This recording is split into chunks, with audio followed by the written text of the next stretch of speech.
All right, we are back for another video utilizing the Ahoy Mermaids panel by Melissa Mortensen, Riley Blake Designs. So I'm going to still be using the same coordinates that I was able to pick up. And from the last one, I had enough left. And then I have this really fun tone on tone, and I really don't think you can see it in there. It's a white on white. It's seahorses. It is the cutest thing. Let's see, maybe, does that work? Minus all the fuzz. I don't know. Super cute.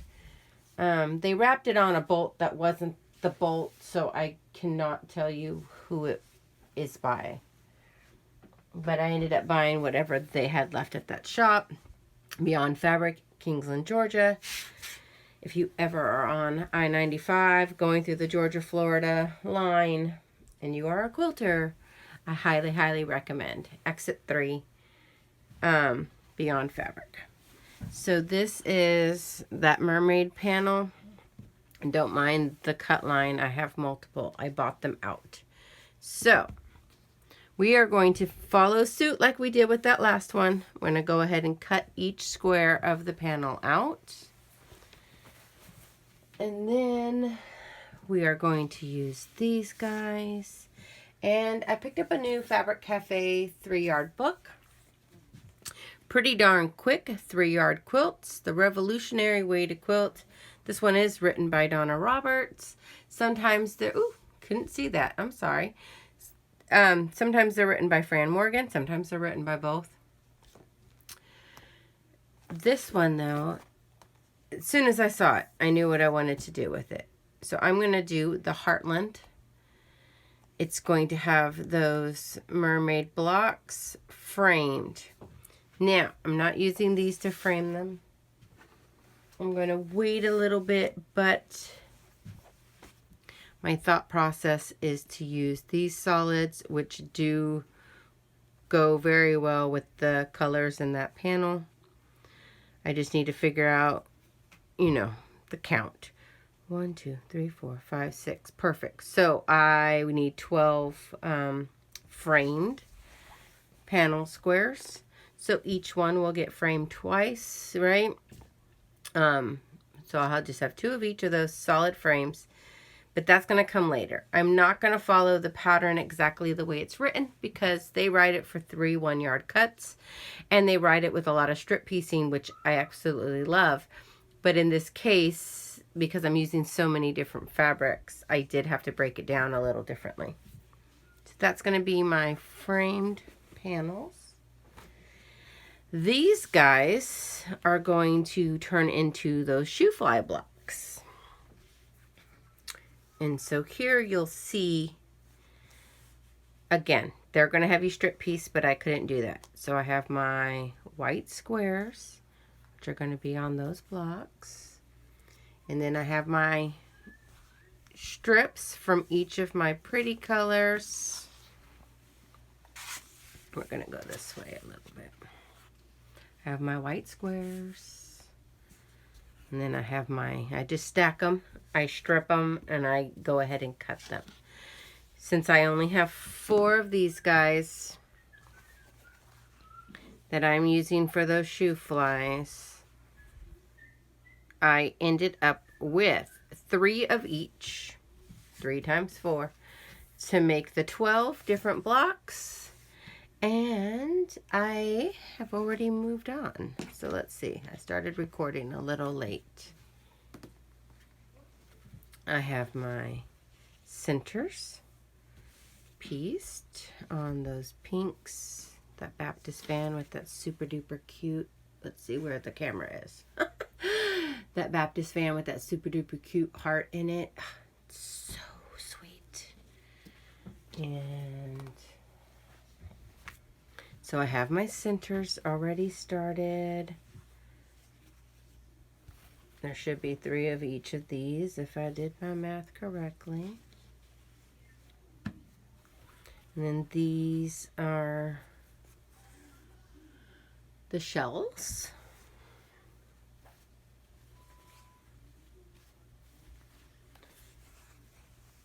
And these are the mermaid scales with the pastel-y type of rainbow behind it. And then these are, you know, inspiration for those solids that I pulled. So I've got that step already started. And then let's see. And my half square triangles, they're going to create those corners of, it's, you know, a 9 patch. 1, 2, 3, 4, 5, 6, 7, 8, 9. There's 4 of those white solids, then there's the colored in the middle, and then the 4 corners are half square triangles. I did do 2 at a time method, and to do that, if that's something new to you, you're going to take 2 squares, a square of the print, a square of the background, put them face to face. You're going to draw a line down the center. You're going to stitch a 1/4 inch. There you go. You're going to stitch a 1/4 inch away from that center line, and then just take your scissors or your rotary blade, slice them in half. Now, most of the time when you do that, you then need to trim your block to the correct size. I cheat just a tad. I leave it folded. I'm going to show you the next one. That's what I start with on a rotating mat of choice. I then take that, I take my 3.5 or 4.5 or whatever size you need for your pattern. I line that diagonal line on that ruler on my thread, and I trim all the way around it. The reason why I do suggest a spinning mat is so that you can spin as you go. And then after everything is trimmed, go ahead and press open, probably to the dark on this case, since there's going to be so many and we're going to be spinning around there. And I will be back after I get all of those trimmed and show you some layout options. I mean, well, not even options. So this one's directional. So when I went to piece it, I'm going to have to piece my 9 patch going 1, 2, 3. On these, I didn't even think of that, and I actually put the white squares on the sides. So I'm going to have to piece this one going this way. 1, 2, 3. Okay, so all of my half square triangles have been pressed. Now it's just going to be a matter of laying them out. I will do it on a board that I can move around my room. I am going to be a little bit mindful when it comes to these directional ones, because my mermaid panels are going to all be facing in the same direction. They are not tossed and turned. So I will, I mean, he's straight up. These obviously aren't. That's okay. It's, you know, it is what that is on that. But if I could at least, you know, have him up. So I will go ahead and chain piece. I'm going to go ahead and lay out all 3 of the same at a time, just to, you know, get it done and out of the way. And then I will be doing this with each, I guess, fabric, right? So this first one is the shells. Go ahead and place my background. I have to be mindful that, you know, the image is the right way, because I do subcut. So some of them are flipped and flopped over. Just got to pay attention to that. So 1, 2, we need 3 of each. Perfect. So I'm going to go ahead and piece my half square triangles to my solids to my half square triangles. I will then have 3 rows. I'm going to be mindful of my pressing. Excuse me. So on this one I press to the center. That means on these guys I'm going to press towards the print out so that the seams nest. I'll do that with all of those different prints. Shells, hearts, and mermaid scales. So I just wanted to pop in real quick and show that I have the 3 units with the pressing. Now, I could have pressed these out and then pressed these in, and that would have eliminated that bulk, but I must not have been thinking about that when I bulk made these center units.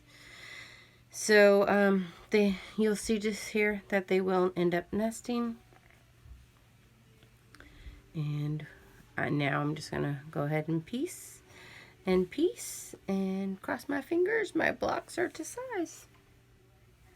Alrighty, all 4 sets are complete. They're super duper cute. I do love a traditional block. So up next, we'll be getting these on the design wall, and we can just take a look together. We are on to adding our little frames to our panels. Again, they wanted strip piecing and all that fun stuff with me alternating, you know, the uses of different types of fabrics. We're going to play with that a little bit. So in the beginning, I said I wanted to use all these solids. I tried my best to match the letters and the words with the ones that I had. And so a couple different options. We can border all the way around. Let's see here. I'm reaching kind of far. We can go all the way around in one color.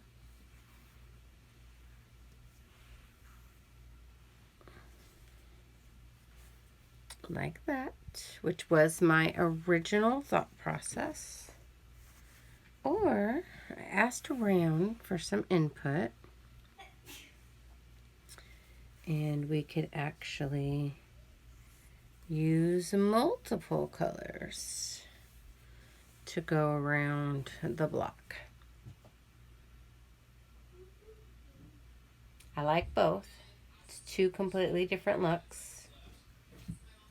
But I have a feeling I am going to stick to my original plan. Now, due to the color placements of all these different panels, this one is very multicolored. But someone like him is only one color. So I don't really want to put either of those on him. I would like to brighten it up and mix it up a little bit. So my next step is to just go ahead and take all the panel blocks to the sewing machine and take all the piles of strips and work my way around. I'm not going to actually cut to size. For example, at the sewing machine, I would just go ahead and add that. So I only have 6 solids, but I have 12 panel blocks. So there's 2 that will get the same color. So after I figure out which 2 are going to get this mustard goldish yellowy color, I would take them to the machine, stitch,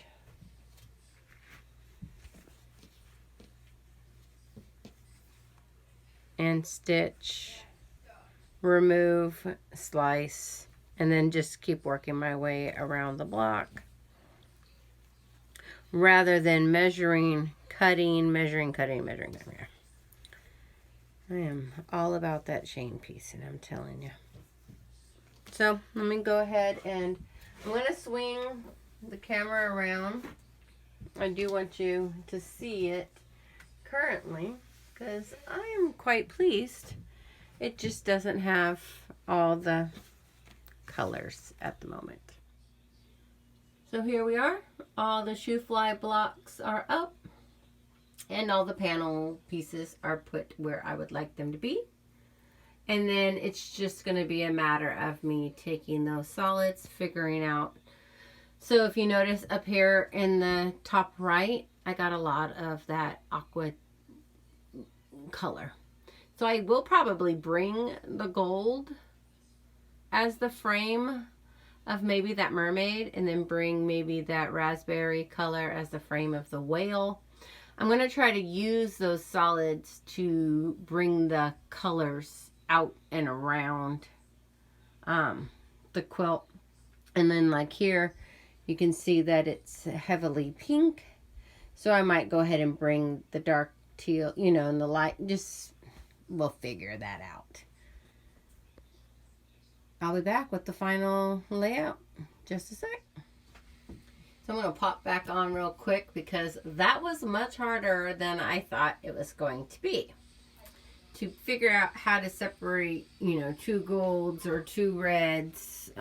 So you'll see I did kind of a stair situation with the light and the darker teals. I did the gold up top and down below. And then I did dark, medium, light, flipped it, dark, medium, light. Because, yeah, whoo, that was hurting my brain. So as I was sitting here framing the last 2 blocks, wanted to pop on and mention or show how I said I was going to just run that full strip and then stick the blocks in and then just keep continuously sewing. After I do that, I go ahead and come in with a small little ruler, find that center, and just slice it. Come down to the end, find that one, slice it off, and then I will go ahead and place that there, stitch the last 2 blocks to that same strip. Since I was altering the pattern, I had to kind of play with some math. I was using fat quarters as my sashing. I was able to just do 4 strips off the fat quarters. That was able to frame 2 blocks each in the same color. And then all that was left were these little pieces that are coming in about 10 to 12 inches. And these I'll just save in my scrap bin. They'll work for paper piecing or something. But yeah, aren't they cute? And I know earlier I said I wasn't going to put that color on there. It didn't fall that way, you know, because I had laid out the panel squares first, then laid out the shoe fly squares in a particular order. And I just had to go with the flow when it came to these borders. I mean, he's still cute, but trying to get the yellow on him, or it was not working in the final layout of those colors. But they're super cute. I'm very happy with them. I am thinking the size is quite small. I do want to grow it a little bit. So after I get these 2 blocks done, we'll go back to the wall angle. And maybe I can put up some sashing in white or something. So I've done some rearranging up on the wall. I wasn't happy with how skinny and long the quilt was with the grid of 4 by 6. So I brought it to be a 5 by 5, and in doing so, I have one little hole right there. So I will just go ahead and make one more churn dash block to fill that spot in. It did rearrange some of the words and some of the mermaids, and I'm okay with that. That size was really bothering me. But yeah. All right. So I'm going to make that last churn dash, and then I'm just going to go ahead and put the rows together. Pictured here is the final layout at 45 inches square, so 5 across by 5 down with this 9-inch blocks. Thanks so much for joining me as I fumble and mumble my way through creating this quilt top. I greatly appreciate everyone's support.